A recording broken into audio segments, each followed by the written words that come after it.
Welcome back to Home Build, and this week I finally got another hide so I can trim the other seat and also finish off those dash panels that I started last week.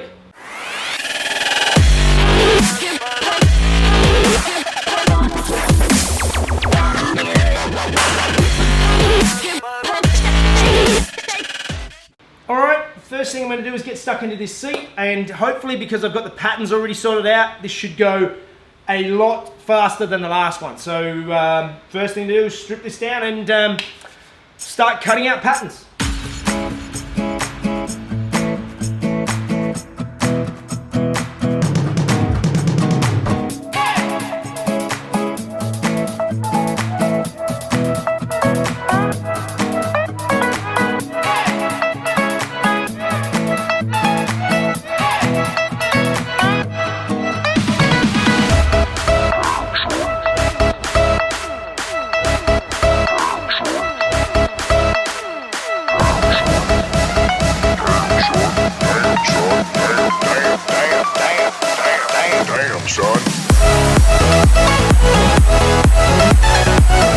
Alright, I've got all my patterns cut out, so now it's exactly like last time. I go through and staple it all together, sew it all up, and hopefully it all fits.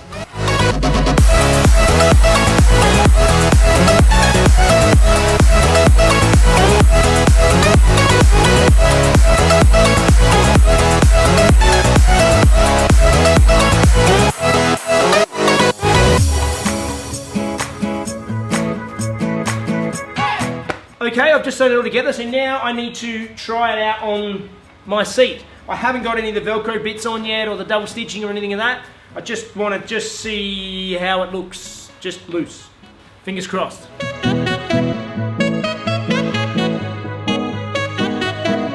Alright, I'm happy enough with that for a start. I've got to go in and put my extra seams in these areas here to tighten everything up, and obviously put all the Velcro and do the double stitching and the rest of the bits and pieces, so good so far.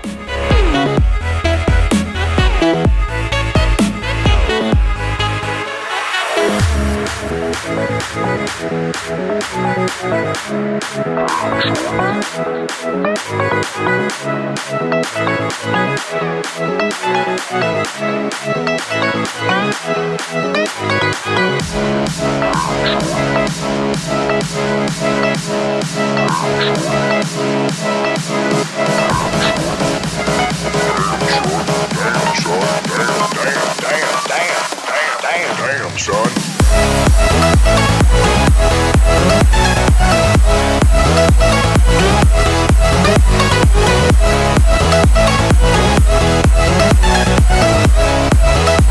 Alright, second seat cover is roughly sewn up now. I've got still a fair bit to do. I haven't put the Velcro on or any of those bits yet. It's just sort of loosely sitting on here, but it's looking okay to start with, but I think I'm going to have a break from this because otherwise it's going to be a really boring episode, me just doing the same thing that I've already done on the previous seat. So I'm going to leave the seats for now, and I'm going to get over and work on those dash panels. Alright, so you saw last week I started playing with the dash to sort of start working out what I wanted to do, and having a week to sort of sit back and think about it, there's a few things that I was really struggling to work out. One of the first things I wasn't really happy with was with the foam on this backing. Basically it's 3mm MDF plus 6mm foam plus whatever the thickness of the tartan is. It's actually sitting a little bit proud of these aluminium strips, and I want to sit a bit lower, and it's a bit puffy with the foam on it. It's just not exactly how I pictured it.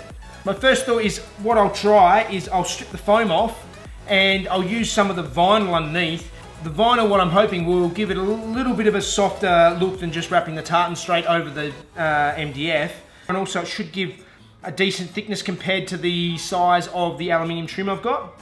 The next part that I was having issues with was how do I attach this timber strip to the aluminium rails. I don't want to just glue it. I wanted some more of a solid fixing, and I can't like bolt it through afterwards because I've got to trim the piece first and I don't want to see anything through the tartan. The other issue is that if I do put bolts or something in there, A, they're going to be too thick, but also you'll see them through the tartan. You can't put the tartan over the top and have it still nice, smooth, clean finish. Yeah, had me scratching my head for ages, and then what I came up with was these simple little clips for paper. Hopefully what I can do with these little clips is I can drill holes in the timber, mount these in, then glue my vinyl and tartan over the top, and have corresponding holes drilled into the aluminium trim, so I should be able to poke the whole thing through, bend the tabs back on the back of the aluminium trim. It will still sit nice and flat. It's thin enough that you won't see it through my trim panels. Yeah, and it should be a nice, more solid way of mounting. Okay, so first step is to retrim this panel and yeah, see how my vinyl and clips work.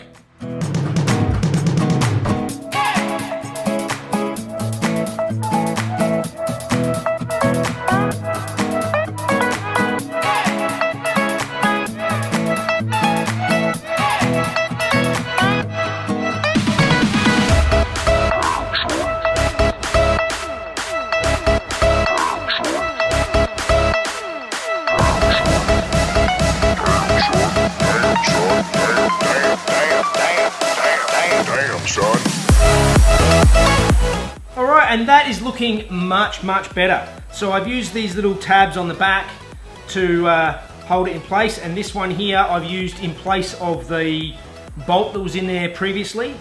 The air controls actually are bolted in and they hold it in place as well, and then the stereo is also going to be bolted in and hold it in place as well, so that should be pretty good. A few things I learnt: I should have left a bit more on the back edge to fold over. Would have worked a bit better than how closely I trimmed it.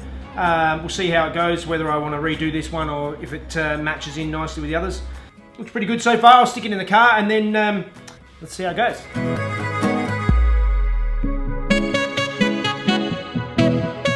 Alright, that took a few goes backwards and forwards putting it on and off to get the trim surround right, and of course in my ham-fistedness I've cracked the little face plate here on either end, which is really great.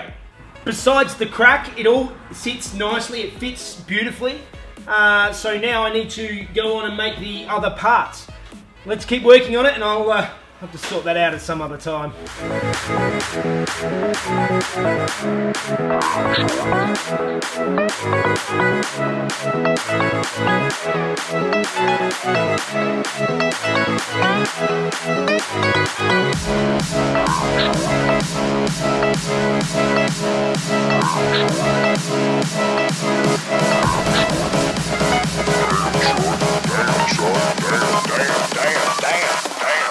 Damn, son.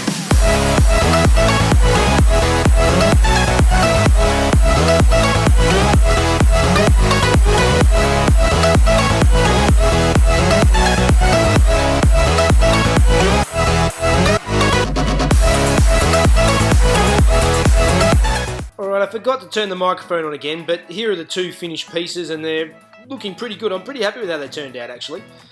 My next challenge is I need to mount this piece to the glove box, but it has this big recessed section in it. Previously it had this big foam ugly thing mounted in there. So what I'm trying to think of is a way to attach this firmly. I don't want to just glue it, I want to try and make a nice way to add it in. At least to start with, I can go and fit this piece to the driver's side of the dash and see how it goes.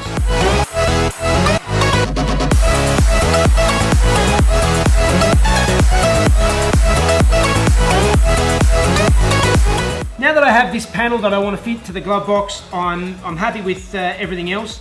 I have to fill in the rest of the area. For starters, I've got this gap that's now not covered, and there's other pieces along the dash that do need to be covered. So what I think my plan is to find something to attach this to and also sort out my gap issues. Is I'm going to make up a couple of pieces of the 3mm MDF to fit in there nicely, and then trim them in the black vinyl so that they look all nice and pretty, and then I can go forward and start mounting on my dash pieces.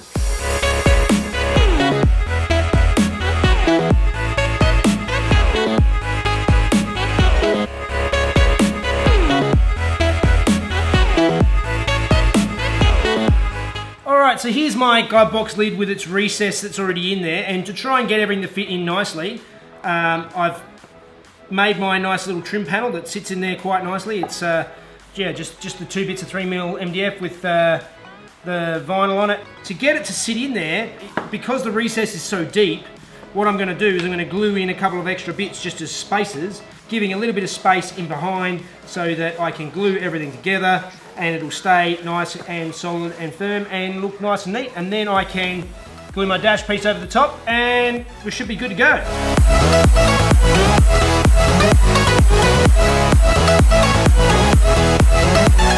Alright, so now I've got to leave this to set up overnight, let all the glue dry, and... Alright, so the dash is getting there. It's like everything else, it's a slow, tedious process getting everything nice and neat and tidy.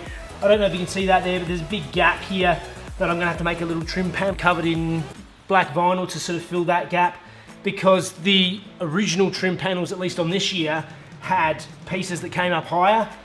Same along here, I'm going to have to put another panel along here. Yeah, do a little bit of fine tuning. I may even go back and trim this center piece for a third time because it's not sitting the way I'd like it to compared to the others. These are sitting quite nicely now. Actually, they look quite good. This and the piece that's going to go onto the glove box.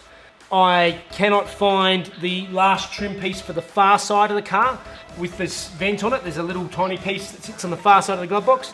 So I'm going to have to tear the garage apart to try and find it. Anyway, getting there, chipping away at it slowly every week, and I will get it done. It's just, yeah, lots of fiddly little bits that just take time. I think that means it must be time for fun facts, and this is Jeff.